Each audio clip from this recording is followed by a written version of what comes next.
d'autre est comme toi, ô Dieu. Tu nous as créés à ton image. Qui d'autre est comme toi, ô Dieu. C'est un honneur de nous lever pour t'adorer. La réalité du Saint-Esprit. Le Saint-Esprit de Dieu est peu connu par les chrétiens parce que plusieurs ne l'ont pas encore revêtu et même pour ceux qui l'ont revêtu, il demeure un mystère.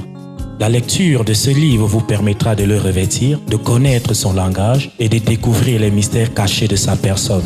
Pour tout contact, appelez au plus 237 678 78 16 21 plus 237 242 0020 09 et il deviendra pour vous une réalité. La réalité du Saint-Esprit, un livre écrit par le révérend pasteur Caleb Ngwa à Tangana.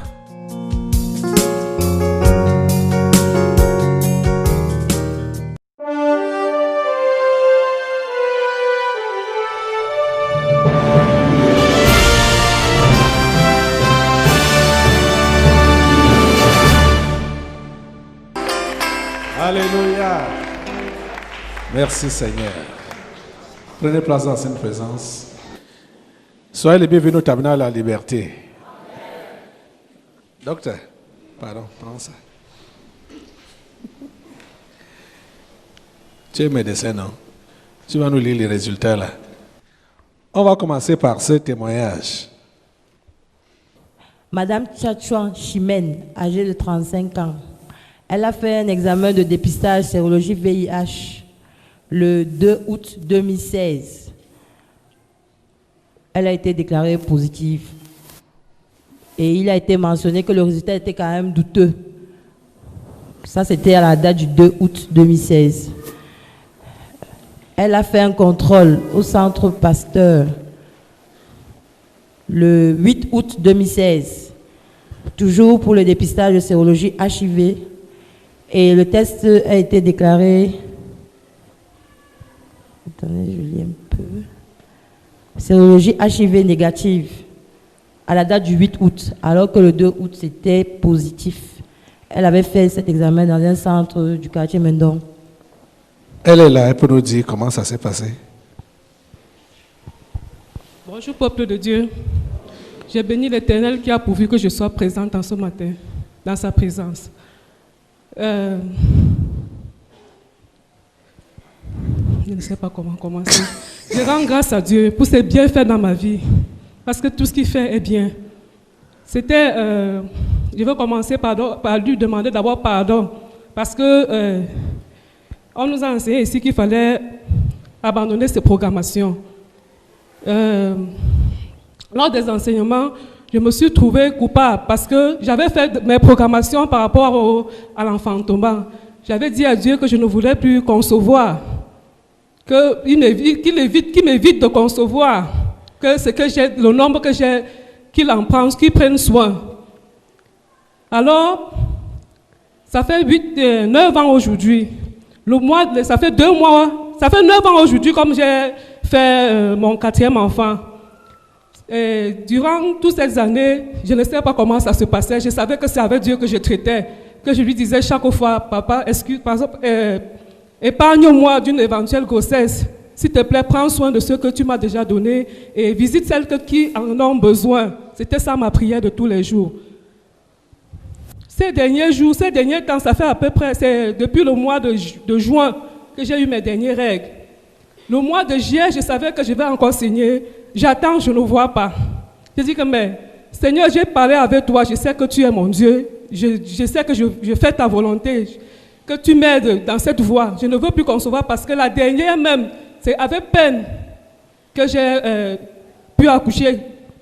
Parce que mon mari m'avait déjà abandonné dans le cas où il disait que si je ne pars pas de cette église, il ne prend plus soin de moi. J'ai dit que si ce n'est que ça, je sais que Dieu ne peut pas m'abandonner. Donc c'était ça ma préoccupation, que je ne voulais plus en concevoir parce que je sais qu'il ne va pas prendre soin. C'était ça alors qui faisait que je dise à Dieu qu'il prenne garde, qu'il me protège dans ce sens, que je ne conçoive plus. Mais ces derniers jours, je me rends compte qu'il y a quelque chose qui se passe. J'ai dit à Dieu, s'il te plaît, épargne-moi. S'il te plaît, épargne-moi. Bon, Dieu, j'ai suivi la voie comme il le disait à l'apôtre Paul. Ma grâce te suffit. J'ai dit, ok, comme c'est Dieu qui a dit, comme c'est toi, je m'abstiens là, je m'attends à toi. Tu es le pourvoyeur, rien ne t'est impossible. Bon, je prends l'engagement donc de commencer les visites prénatales. Je me rapproche de Madame Essama qui me donne le planning. Toute une liste d'examens à faire. Quand je m'y rends, je fais les autres examens. Quand on me remet maintenant le résultat du VIH, on me dit, prends ton calme, c'est positif. J'ai d'abord répondu, ce n'est pas pour moi, ce n'est pas mon partage, ça ne m'appartient pas. Elle me dit, c'est ton sang qu'on a prélevé. Je dis, oui, c'est mon sang, mais ce n'est pas mon partage. Je n'ai rien à y voir avec ça. Parce que je me connais, je sais comment je vis avec mon Dieu. Mais d'où vient cette histoire de VIH? J'ai dit, en tout cas, mets ça de côté. J'ai pris, j'ai gardé envers moi. Même à mon mari, je n'ai pas en parlé parce que j'étais en train de revoir tout ça dans ma tête et je refusais carrément que moi, VIH, non, ce n'est pas mon partage. Mais ce que Dieu fait est bien. C'est qui est sûr qu'il a quelque chose à dire dans cette affaire. C'est comme ça que je me rapproche près du pasteur, je lui montre les résultats. Je lui dis que je vais le lendemain, lundi, faire le même examen au centre pasteur. Lundi, non, je me rends au centre pasteur, je fais l'examen. Tu veux dire que quand tu as eu le premier résultat, tu es venu ici à l'église? Oui. C'est ça, non? Oui, pasteur. Avec ces résultats-là? Oui, le premier résultat. J'ai vu les papiers, j'ai dit, ça c'est quoi? Oui. Hein? Ouais, et tu as dit? Que j'ai fait l'examen du VIH, on a déclaré là que c'était positif. Donc c'était le dimanche? Le dimanche que je vous ai montré. Pendant l'attouchement, l'imposition des mains? Oui. Lundi, donc je me suis rendu au centre pasteur, j'ai fait le même examen. Bon, qui est sorti négatif, gloire à Dieu. Amen.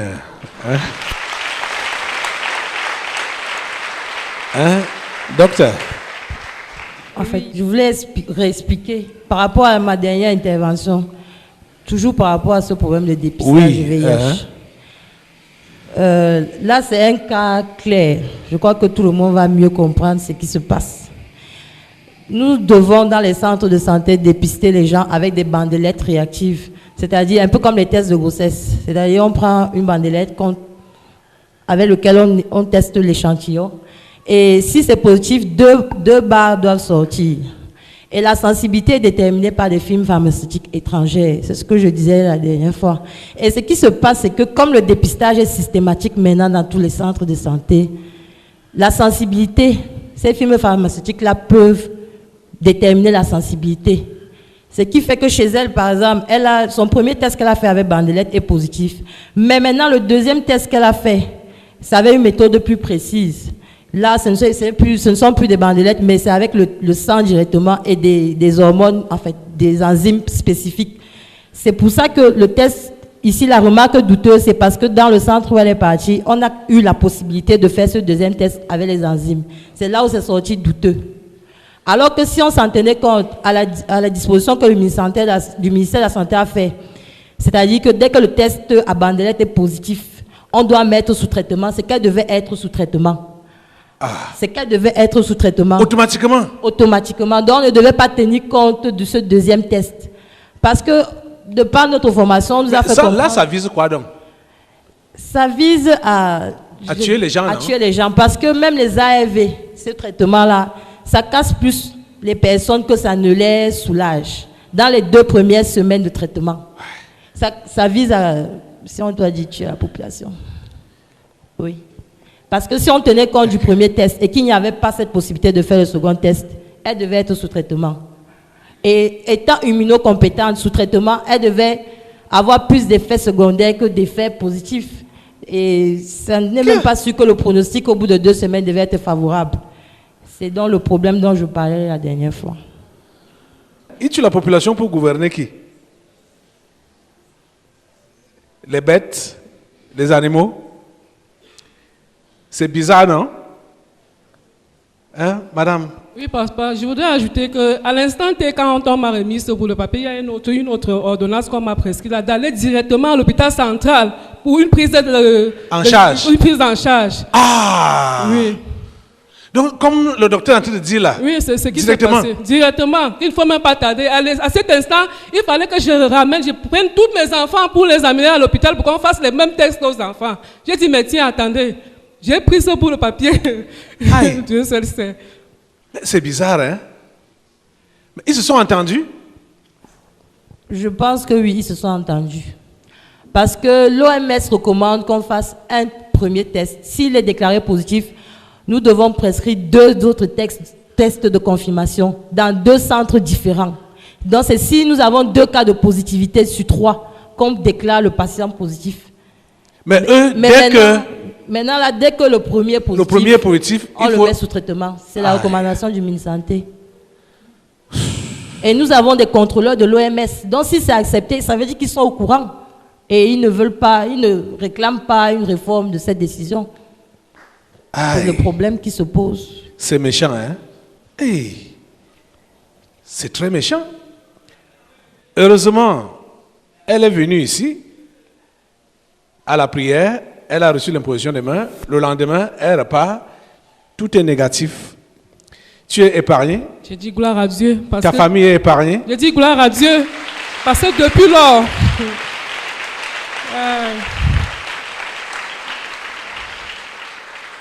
Je dis gloire à Dieu parce que depuis lors, j'ai dit à Dieu que tu dis dans ta parole que tous ceux qui se confient en toi ne seront point confus. La confusion est pour ceux qui te haïssent sans cause. C'est ce que j'ai dit à Dieu depuis que j'ai ce bout de papier, ces résultats dans ma main. Que ce n'est pas mon partage. Que ce n'est pas mon partage. Je refuse. Je refuse avec toute mon énergie. Quand je restais, je me dis comme non, ce n'est pas mon partage. Je ne peux pas me retrouver dans ces choses pareilles. Même si c'était le cas quand c'est mon conjoint qui est affecté. Ce n'est pas mon partage non plus. Parce que je sais en qui je me suis confié. Je sais celui qui vit en moi. Que ce n'est pas mon partage. J'ai refusé ça de toute mon énergie, de toutes mes forces. Et le Seigneur m'a exaucé. Je bénis le Seigneur de tout. Amen. Oui, docteur. Oui, chez elle, par exemple, elle a une baisse de l'immunocompétence du fait de sa grossesse. Donc, l'immunocompétence, ce n'est pas seulement... c'est être en santé de façon optimale. Mais elle peut être baissée. Si on a un paludisme grave, l'immunocompétence va baisser. Si on a une fièvre typhoïde active, l'immunocompétence va baisser. Si on est même seulement enceinte, l'immunocompétence baisse. Donc, cette sensibilité n'est pas fiable. Ce n'est pas du tout fiable. Merci Seigneur.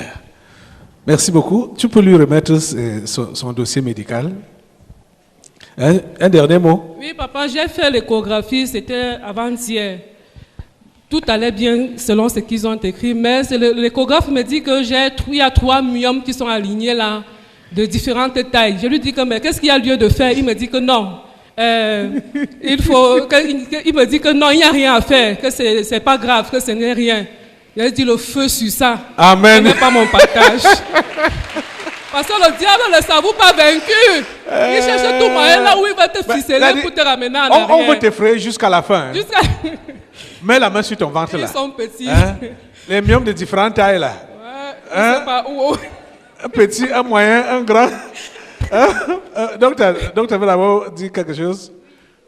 Merci, pasteur. Je veux profiter pour dire que par rapport à ce problème de myome, personnellement, j'ai eu à expérimenter ça à la clinique, là où je travaille. J'ai eu des femmes qui étaient enceintes, qui avaient des myomes. Et chez certaines, je leur passais des perfusions d'anointing water. C'est-à-dire que dans le soluté, je mets anointing. Et je leur fais passer ça. Et ce qui se passe, c'est qu'au contrôle, il n'y a plus aucun myome. Aucun. Donc, elle peut bien le faire. Amen. Ça là, c'est un médecin croyant ici. Elle est croyante. C'est pas comme ceux du monde là. Ceux du monde, eux-mêmes croient aussi à quelque chose. Hein? Parce que ceux du monde, quand ça le dépasse, il te dit, va au village. Hein? C'est ça qu'ils disent souvent, non? Mais celle-ci, elle utilise anointing water quand elle sait que c'est au-dessus d'elle. Hein? Amen. On a également même le témoignage de notre sœur là-bas, Maman Alex. Tu avais aussi les myomes dans le ventre quand tu devais accoucher, quand tu étais enceinte de ton dernier garçon. Oui, pasteur. Et tu as été opéré de ça? Pas du tout. Comment c'est parti? Bon, après l'accouchement, le médecin m'avait dit de repasser après l'accouchement pour le contrôle. Et quand je suis allée le voir, il a fait l'échographie, les myomes avaient disparu du ventre. Comment ça a fait pour disparaître? C'est la puissance de Dieu, pasteur. La prière. Hein?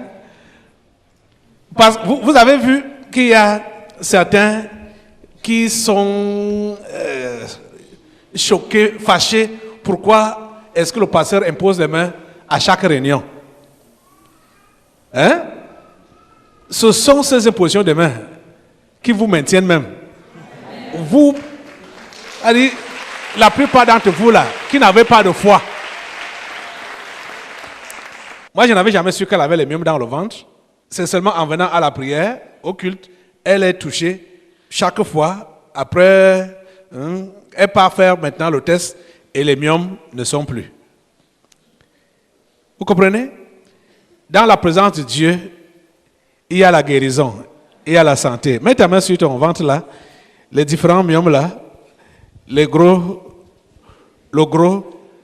le moyen, le petit. Au nom de Jésus, ça prend le feu maintenant là. Ça prend le feu.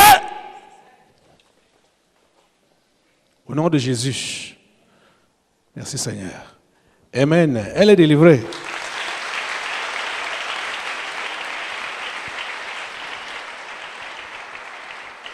Le Seigneur est un Dieu fidèle.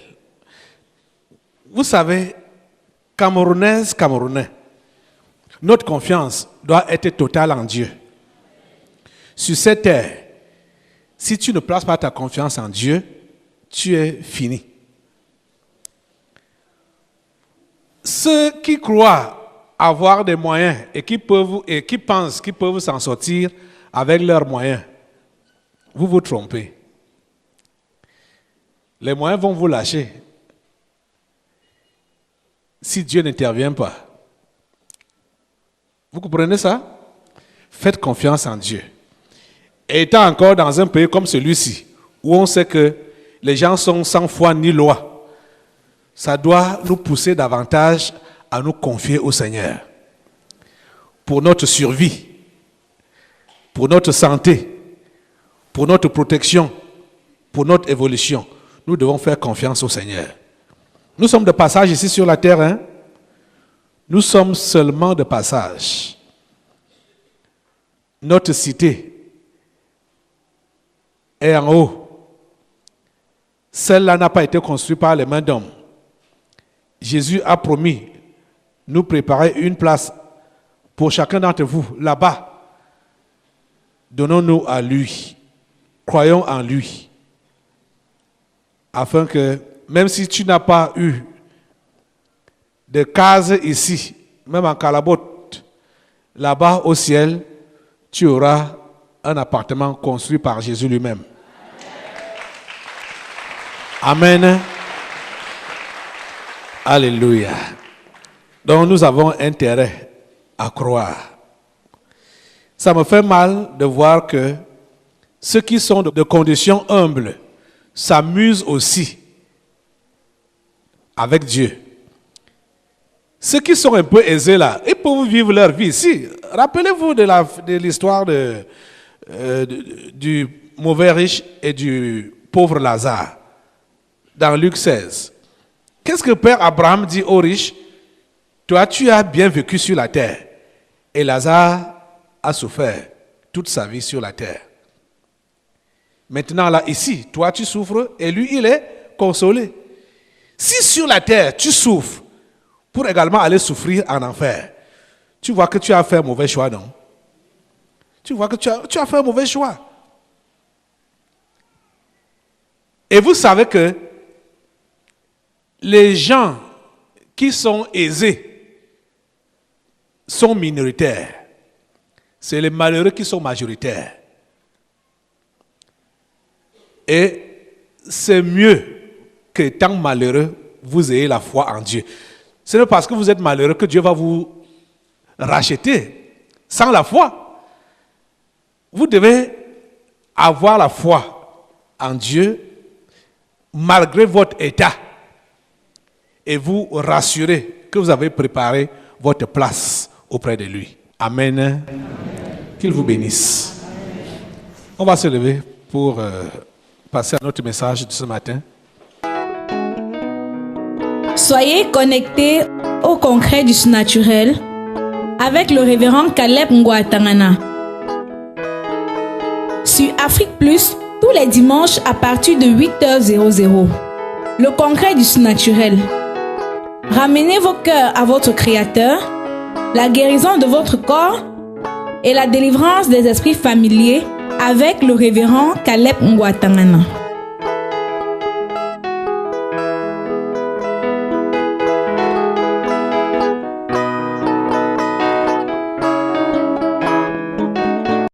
La réalité du Saint-Esprit.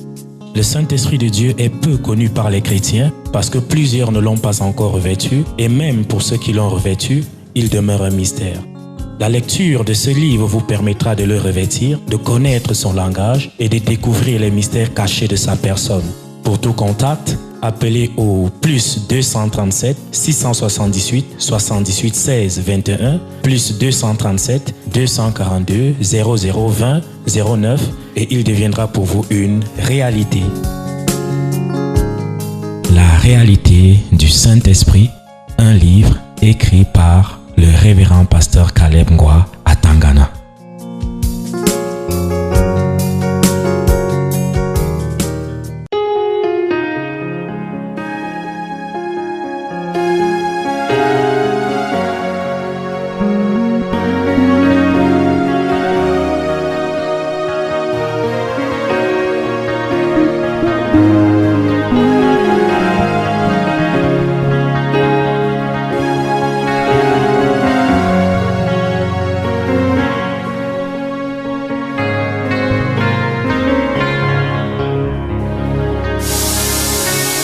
Qui d'autre est comme toi, ô Dieu? Tu nous as créés à ton image. Qui d'autre est comme toi, ô Dieu? C'est un honneur de